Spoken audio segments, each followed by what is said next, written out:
Hello, this is JOMAJ Studios and this is our original fantasy action adventure, The Fall of Nale. In the darkest region of a medieval world, a short, dirty, hunchbacked man with a disfigured face walks into the main hall of a gigantic fortress. In his hand he held a human eyeball, which was all that remained of his master Aiden, an evil sorcerer who chose to do battle with the royal wizard Elzador. Aiden's goal was to kill two birds with one stone, by killing Elzador, the only being with the knowledge and power to match his own, and at the same time gain control of the world he thought he knew. The dirty little man approached an emerald placed on a stone mantle in the middle of the hall, and put the only remains of his master on it. Also, green energy began to slither around the eye until there was a flash of energy. After the smoke cleared, the dirty little man saw standing before him a tall, naked Caucasian male with long brown hair and dark black eyes. "Sire, is that you?" timidly inquired the disfigured man, unable to recognize his master. The emerald that was placed in the main hall of the fortress belonged to a tribe of mystical healers that was made extinct by Aiden. The emerald, when touched, will take any being to its strongest form. This was why, instead of seeing the advanced age master he served for most of his life, he saw what seemed to be a 21-year-old male in the prime of his youth. "Yes, Colin, it is me. The jewel has restored my youth as well as my life," confirmed Aiden, using his powers to clothe himself in a long black robe as he walked into the throne room of his fortress, with Colin following closely behind him. "Colin! Why is it Elzador lives when I told you to poison him?" asked Aiden, raising his voice in anger as he sat on his throne. "Sire, I did exactly what you asked of me," pleaded Colin, whose fear had thrown him to his hands and knees. "Of course you did. Elzador, as a master of sorcery, will be immune to such," Aiden said to himself, for as well as curing physical imperfection, the emerald also cured most forms of ignorance. Aiden then gave out a loud and uncontrollable laughter that echoed through his fortress and presented an insight into the level of his insanity.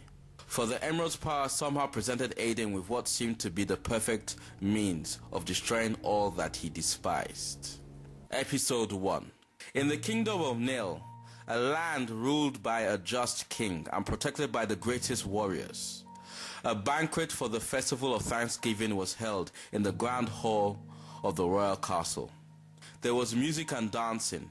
Everyone at the festival was celebrating, for the prosperous season that had passed had given them more than enough reason to be thankful. The king, a stern-looking middle-aged man, sat on the high table with his beautiful wife on his right-hand side and his lovely teenage daughter on his left. Princess Lilith was a beautiful young lady with long blonde hair, kind blue eyes, and a sweet angelic voice. Beside the queen sat the royal wizard Elzador, an old-looking man who didn't look a day over 70, with long grey hair and a long grey beard.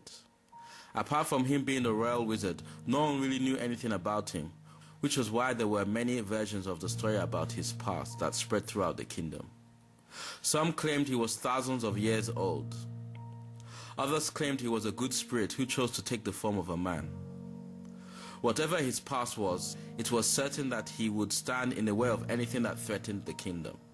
The festival came to a pause as trumpets went off to give notice of the arrival of the highest ranked men amongst Nale's greatest warriors, the knights. The doors to the banquet opened, and in walked 6 tall, heavily built men, partially armored up and armed only with a special individual sword. A young Caucasian-looking man with short black hair and a pair of overzealous brown eyes led the group of respected knights. His name was Nathaniel, and at the age of 20 had already proven himself on over 100 occasions to be the bravest knight Nale had ever appointed from his generation. "Sire, we the knights of Nale wish you a happy Thanksgiving," said Nathaniel as he and his fellow knights knelt before the high table. "Thank you. You are welcome to join the festivities," responded the king, as he stood up from his throne with a cup of wine in his hand. The crowd of people then went back to celebrating, and the knights joined in. "Nathaniel, please join us at the table," insisted the king, for he favored the young knights. Nathaniel accepted the offer and took a seat beside the princess. "Good day, fair princess," greeted Nathaniel, putting on a persona he perceived to be charming. "Good day, Sir Nathaniel," responded Lilith, with an amused look that said, "Don't even bother. Tell me, fair princess, what would it take a man like me to win your heart?" asked Nathaniel, sensing his inability to gain the princess's interest. "All you have to do is drop the act of pride and arrogance. I can do that." "Really? Because you've been saying that for the past 3 seasons, and in all that time, you haven't changed a bit." The king, watching the young knight and his daughter converse from a distance, turned to his wife. "Young love, isn't it sublime?" said the king, already having thoughts of marriage. "If you say so," responded the queen, who could tell her daughter wasn't at all interested in Nathaniel. "Bring in the main entertainment," cried out the king, drawing everyone's attention to the center of the royal hall. Then, a young, oriental-looking man, no taller than 5'7", cartwheeled to the center of the hall in front of the banquet table, in an outfit like a little elf in a child's storybook, that consisted of a green, peasant-like shirt under which he wore a pair of green tights, with a funny-looking hat with 8 little bells on it. His name was Jacob, and he was the royal court's jester. Out of a little brown pouch he carried with him, Jacob brought out 6 balls and began to juggle them with his hands. Then with pure speed and skill he flipped into a handstand and began to juggle the balls with his feet. Everyone clapped and cheered, for they were thoroughly entertained by this. "I think it's disgraceful. A grown man prancing around like an idiot. My God, look at how he's dressed," commented Nathaniel as he reluctantly clapped along with the room. "I think it's admirable a man would choose to dedicate his life to make others happy," said Lilith, having nothing to do with the knight's critique. Suddenly, the jester's act was interrupted by a strong breeze that violently swung open the doors leading into the royal hall. Then through the doorway walked Aiden, as though he hadn't a care in the world. "Happy Thanksgiving," yelled out the sorcerer, mocking the very meaning of the words. "And who might you be?" asked the now disturbed king, unable to recognize the foe he had faced as a teenage prince. "He is Aiden, the one that tried to destroy you and the kingdom of Nale 20 years ago," answered Elzador, who wasn't at all fooled by Aiden's new look. "Aiden? Wow, he looks very healthy for one who is meant to be 300 years old," Nathaniel said to himself as he mentally prepared himself for battle. Jacob, glaring at the sorcerer with sheer hatred in his eyes, took off his funny-looking hat. "My old friend Elzador, trust you to spoil all the fun," said Aiden, who then shot out a green energy blast at the royal wizard, who in turn tried to retaliate but was too late. The green energy surrounded Elzador and imprisoned him in a green impenetrable bubble of energy. All the guards in the hall began to make their way towards the evil sorcerer. "Fools!" said Aiden, then laughing as he created a flood of green energy to cover the entire floor. Then an army of demonic beings, made up of molten rock, possessing no sense of fear or pain, violently emerged out of the floor of the royal hall, all under Aiden's service and all armed with a sword possessing a flaming blade. Aiden's army began to slaughter the royal guards, whose weapons were useless against them. This caused a panic and people were soon running and screaming everywhere. By this time, Nathaniel ordered the 5 elite knights to take the king and queen to safety. Seconds after he had placed that order, half a dozen molten warriors had begun to approach his area. "Get back, demon!"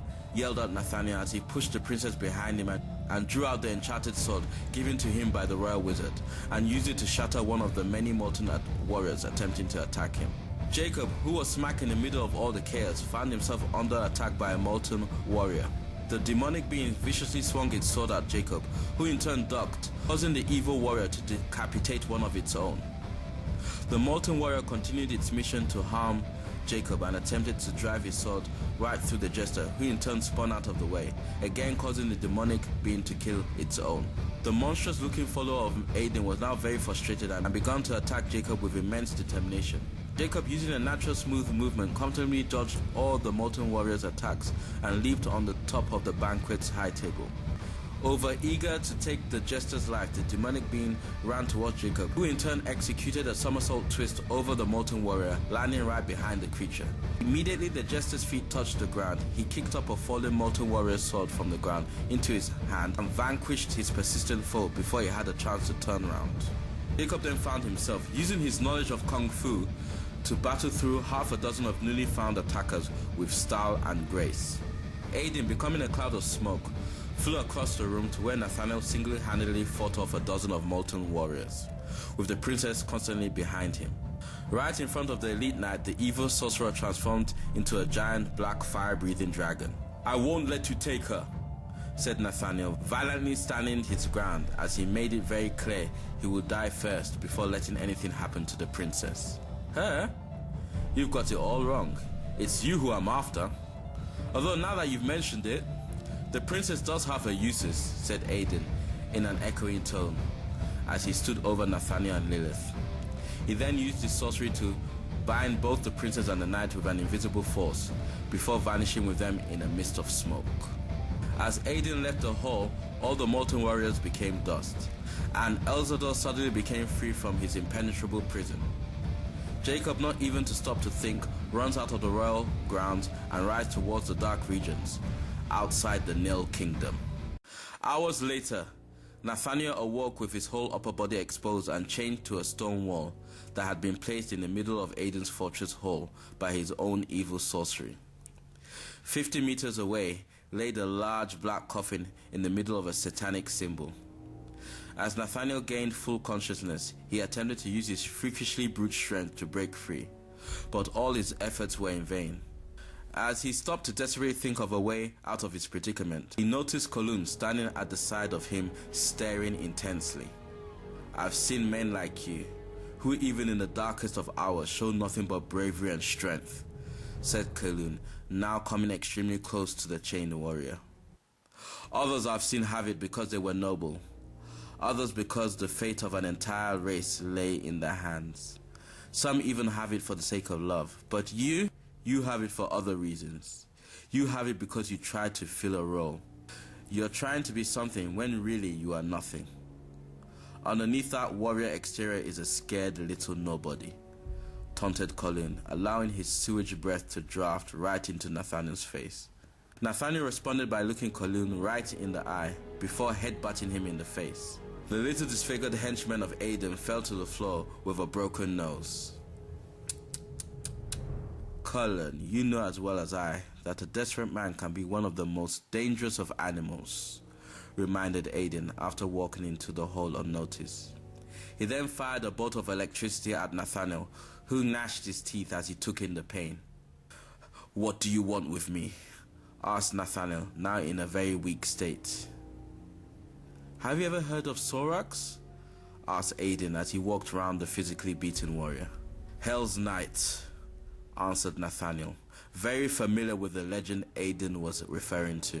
"That's right, a being so powerful it could single-handedly destroy the Nale kingdom, including Elzador." "You fool. What makes you think you would be able to control such a powerful being?" "I'm a 350-year-old sorcerer, who if not for a technicality would have gained control of the whole world. Don't you think I thought of that?" said Aiden, then firing another bolt of electricity at Nathaniel, causing him this time to yell out in pain. "But for me to release this being with its full power, I need to drain all the blood of a valiant warrior and cover Sorak's coffin with it." "You should be flattered. Me choosing you for this ritual is a testament to your worth as a warrior," said Aiden, then using an invisible force to slit Nathaniel's wrist, causing the young man's blood to pour down to the ground and flow towards the coffin placed in front of him. Aiden then entered a trance as he chanted out incantations for the ritual. Meanwhile, in one of the fortress's many dungeons, Princess Lilith sat alone in the darkness, worried about Nathaniel's well-being and scared to death about what could be laid in store for her. Suddenly the door to her dungeon opens, but instead of seeing the ugly and grotesque dungeon keeper, she saw standing in the doorway her secret lover. "Jacob!" she cried out, then running to hug and kiss passionately the love of her life, who she thought she would never see again.